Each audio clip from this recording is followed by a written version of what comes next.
নমস্কার বন্ধুরা, পদ্মদির রান্নাঘরে আপনাদের সবাইকে স্বাগত। আজকের তৈরি করে দেখাবো বাঙালির খুব প্রিয় একটা রেসিপি, এঁচোড় চিংড়ি। একদম অনুষ্ঠান বাড়ির স্টাইলে রান্নাটা করছি।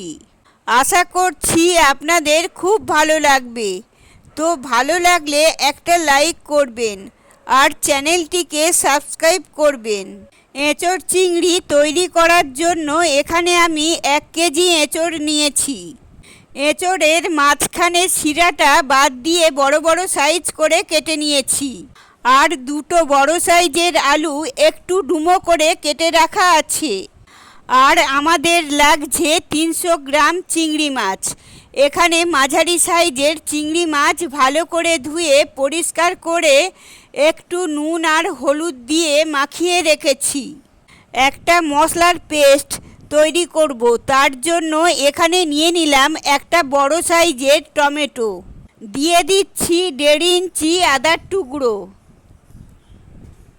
দিয়ে দিলাম 10-12 কোয়া রসুন। আর তার সাথে দিয়ে দিচ্ছি 5-6টা কাঁচা লঙ্কা।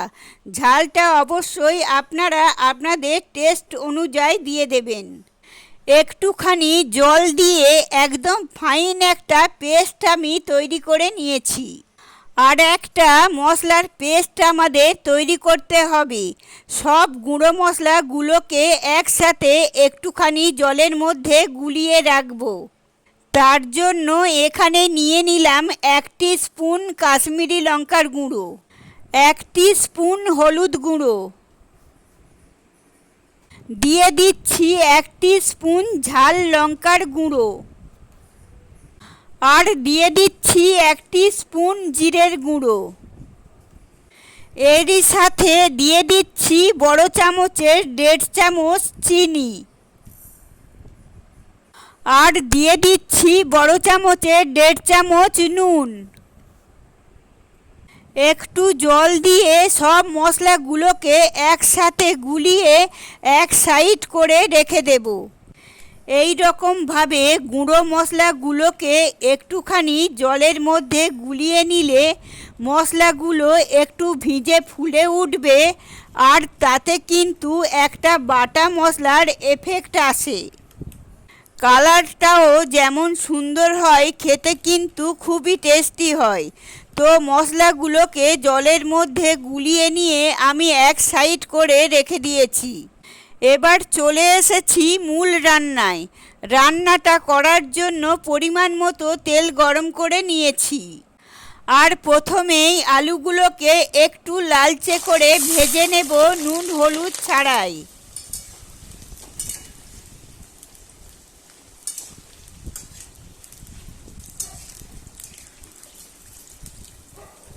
আলুটাকে একটু লালচে করে আমি ভেজে নিয়েছি। এবার আলুগুলোকে তুলে নিচ্ছি।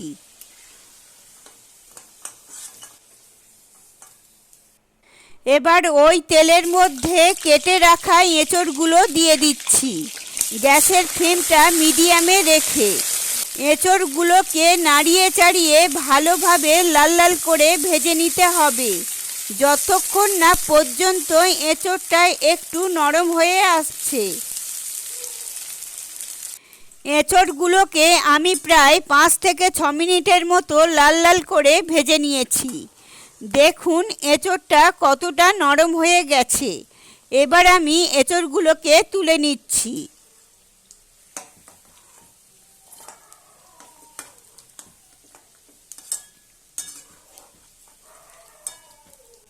আর এই তেলটার মধ্যে কিন্তু বাকি রান্নাটা করব।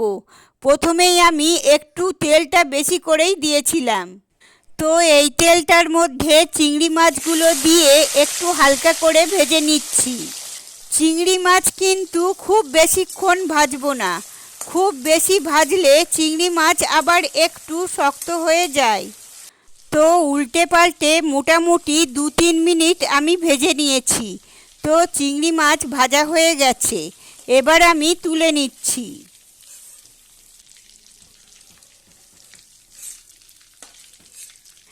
এই তেলটার মধ্যে বাকি রান্নাটা করব। তো তেলটা গরম আছে, এর মধ্যে ফোড়নে দিচ্ছি একটা শুকনো লঙ্কা, দুটো তেজপাতা, 1 স্পুন গোটা জিরে, 3টে ছোট এলাচ, 3টে লবঙ্গ আর 1 টুকরো ডালচিনি। ফোড়নগুলোকে কয়েক সেকেন্ড একটু নাড়াচাড়া করে নিয়ে দুটো বড় সাইজের পেঁয়াজ কুচি দিয়ে দিচ্ছি। আর পেঁয়াজটাকে একটু লালচে করে ভেজে নেব। এই রেসিপিটা কিন্তু পেঁয়াজটাকে একটু লালচে করে ভেজে নিতে হবে। তো ফ্লেমটাকে মিডিয়ামে রেখে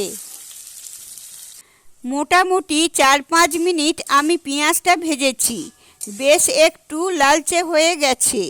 এবার এর মধ্যে আদা, রসুন, টমেটো আর কাঁচা লঙ্কা দিয়ে প্রথমে আমরা যে মশলার পেস্টটা তৈরি করেছিলাম সেটা দিয়ে দিলাম। আর মশলাটাকে খুব ভালো করে কষিয়ে নিতে হবে, না হলে কিন্তু আদা, রসুন, টমেটোর একটা কাঁচা গন্ধ থেকে যাবে, সেটা কিন্তু ভালো লাগবে না। তো মশলাটাকে খুব ভালো করে আমি কষিয়ে নিয়েছি, তেলটা সেপারেট হয়ে গেছে। আর অবশ্যই করে ফ্লেমটাকে মিডিয়ামে রেখে কিন্তু মশলাটাকে কষাতে হবে। এবার এর মধ্যে গুঁড়ো মশলার যে পেস্টটা আমরা তৈরি করেছিলাম সেটা দিয়ে দিলাম। আবারও সব মশলাগুলোকে খুব ভালো করে আমাদের কষিয়ে নিতে হবে। ভালো করে না কষানো হলে কিন্তু রান্নার টেস্ট ভালো হয় না। তো অবশ্যই করে খুব ভালো করে কষাতে হবে। আমি ফ্লেমটাকে মিডিয়ামে রেখে মোটামুটি 5-6 মিনিট কষিয়েছি। দেখুন তেলটা সেপারেট হয়ে গেছে, একদম শুকনো শুকনো হয়ে গেছে। এবার এর মধ্যে ভেজে রাখা এঁচড়গুলো দিয়ে দিচ্ছি, আর তার সাথে দিয়ে দিচ্ছি ভেজে রাখা আলুটা। মশলার সাথে এঁচড় আর আলুটাকে খুব ভালো করে মিশিয়ে নেব। এঁচড়টাকেও কিন্তু মশলার মধ্যে মোটামুটি 8 থেকে 10 মিনিট আমাদের কষিয়ে নিতে হবে। ফ্লেমটাকে অবশ্যই করে মিডিয়ামে রেখে এঁচড়টাকে মোটামুটি 8 থেকে 10 মিনিট খুব ভালো করে আমি কষিয়ে নিয়েছি। এবার এর মধ্যে দিয়ে দিচ্ছি 2 গ্লাস গরম জল, আর তার সাথে দিয়ে দিচ্ছি ভেজে রাখা চিংড়ি মাছগুলো। ভালো করে মিশিয়ে নিয়ে এই পর্যায়ে অবশ্যই নুন আর ঝালটা আরেকবার চেক করে সেটা নিজেদের টেস্ট অনুযায়ী আপনারা দিয়ে দেবেন। এবার ফ্লেমটাকে মিডিয়ামে রেখে ঢাকা দিয়ে দিচ্ছি 10 মিনিটের জন্য। 10 মিনিট পর ফিরে এসেছি। কালারটা দেখুন কতটা সুন্দর হয়েছে। আর এরই মধ্যে কিন্তু এঁচড়টা খুব ভালো মতো সেদ্ধ হয়ে গেছে। একটা আলু আমি একটুখানি দেখে নেব। আলুটাও কিন্তু খুব ভালো মতো সেদ্ধ হয়ে গেছে। সব কিছু খুব ভালো মতো সেদ্ধ হয়ে গেছে। রান্নাটা অলমোস্ট হয়ে এসেছে।